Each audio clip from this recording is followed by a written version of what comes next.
Salut les amis et bienvenue sur votre plateforme. Dernièrement, nous avons tous appris la barbarie avec laquelle ce groupe de hors-la-loi, des brigands, des drogués, autrement appelé Boko Haram qui veut dire les gens qui sont contre l'éducation occidentale. Mais l'incohérence dans leur démarche, c'est quoi? C'est qu'ils utilisent des outils que les Occidentaux les donnent. Les vêtements qui viennent de l'Occident. Les téléphones qui viennent de l'Occident. Ils continuent d'utiliser. Mais ils sont contre l'éducation de l'Occident. Nous, ici, nous ne sommes pas contre l'éducation de l'Occident. Nous sommes contre les faits et gestes de l'Occident. C'est les faits. Ce n'est pas l'éducation. Oui, ils ont dit ce qu'ils ont dit. C'est à nous de comprendre, de retirer ce qui est mauvais et jeter, et prendre ce qui est bien pour nous, et avancer avec notre éducation à nous, les amis. C'est un tout, n'est-ce pas? Le monde, c'est un village planétaire. Donc, c'est petit comme ça aujourd'hui. Cette podcast va se retrouver au Japon au même moment que je vais mettre en ligne. Va se retrouver aux États-Unis. Le monde entier va regarder. Donc, voilà le monde entier aujourd'hui. World Wide Web. We are a global village. Mais il y a d'autres plateformes que la Russie et la Chine sont en train de créer pour concurrencer www. Quand j'ai fini de dire cela, la barbarie notoire qui caractérise ces gens-là est effrayant. Plus de 40 soldats tchadiens sont tombés, attaqués par qui? Par les gars de Boko Haram. Les amis, on va se poser des questions simples. Pour ceux qui ont bien remarqué, à chaque fois qu'il y a la base militaire occidentale, américaine, vous avez américaine, français, patatri, patatra. À côté, il y a toujours du désordre, de l'insécurité. À chaque fois. Et vous allez remarquer aussi que les organisations non gouvernementales de ce pays-là, de l'Occident collectif, peuvent travailler partout. Il n'y aura pas de kidnapping, il n'y aura pas. Mais quand c'est les autres, il y a ces phénomènes-là. Donc, quelqu'un est en train de tirer les ficelles. Le gouvernement tchadien ne peut pas dire qu'ils ignorent cela. Non. Quand on donne l'information ici, qu'au niveau de la frontière tchado-centrafricaine,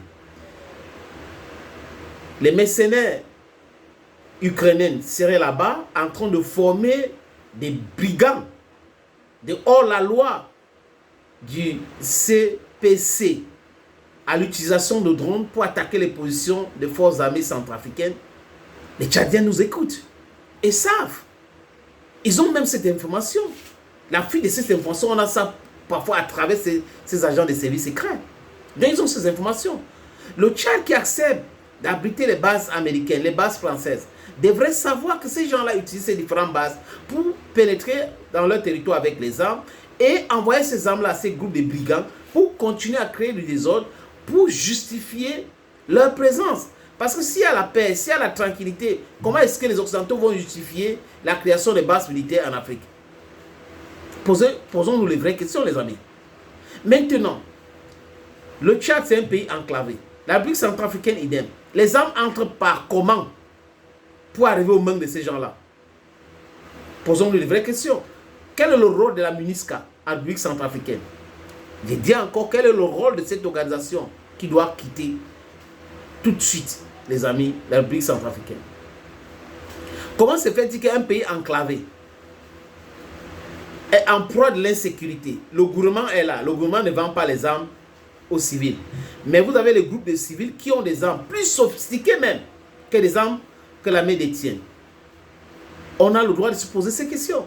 Qui les donne les motos? Qui les donne le carburant? Qui les donne les armes? Utilisons notre medulla oblongata. Il est temps de mettre un stop à cette non-sens, cette idiotie, cette stupidité, cette manque de clairvoyance, les amis.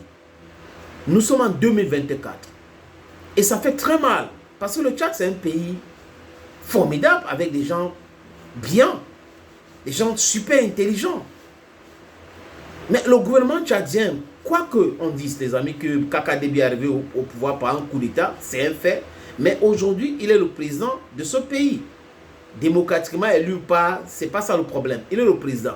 Lui et son gouvernement ne peuvent pas dire aujourd'hui que ou demander à la communauté internationale d'intensifier son aide pour lutter contre Boko Haram. Monsieur Kakadebi, vous êtes totalement hors sujet. Vous ne pouvez pas demander à cette communauté internationale d'intensifier l'aide pour lutter contre Boko Haram, alors que cette même communauté dite internationale est derrière cette histoire de l'insécurité. Ils sont derrière. Qui finance, qui fabrique les armes? Allez poser les vraies questions. Il ne faut pas que nous soyons toujours naïfs. C'est eux qui tirent les ficelles. À qui profite le crime? Je répète encore, les bases militaires sont là pour l'insécurité, justifie la présence de les bases militaires. Donc, si on se débarrasse de toutes ces bases militaires, les amis, vous allez voir qu'on aura la sécurité parce qu'on va contrôler les frontières, il n'y aura pas l'entrée des armes. Si on se débarrasse de ces différentes missions, MINUSMA, MINUSCO et tout ça, comme le Mali a fait avec MINUSMA, on va être en paix, on contrôle les frontières, on saura quel est le pays par lequel ces gars envoient les armes. C'est simple comme ça, les amis. Donc, communauté internationale, mais dites simplement communauté occidentale. Ça n'a rien à voir avec la communauté internationale. La communauté internationale, ce n'est pas l'Union européenne, ce n'est pas les États-Unis d'Amérique. La communauté internationale, c'est le monde entier. Donc, demandez aux gens qui financent le désordre de venir aider pour en découdre avec ces désordres. C'est mal les connaître. Thank you, friends, and bye-bye.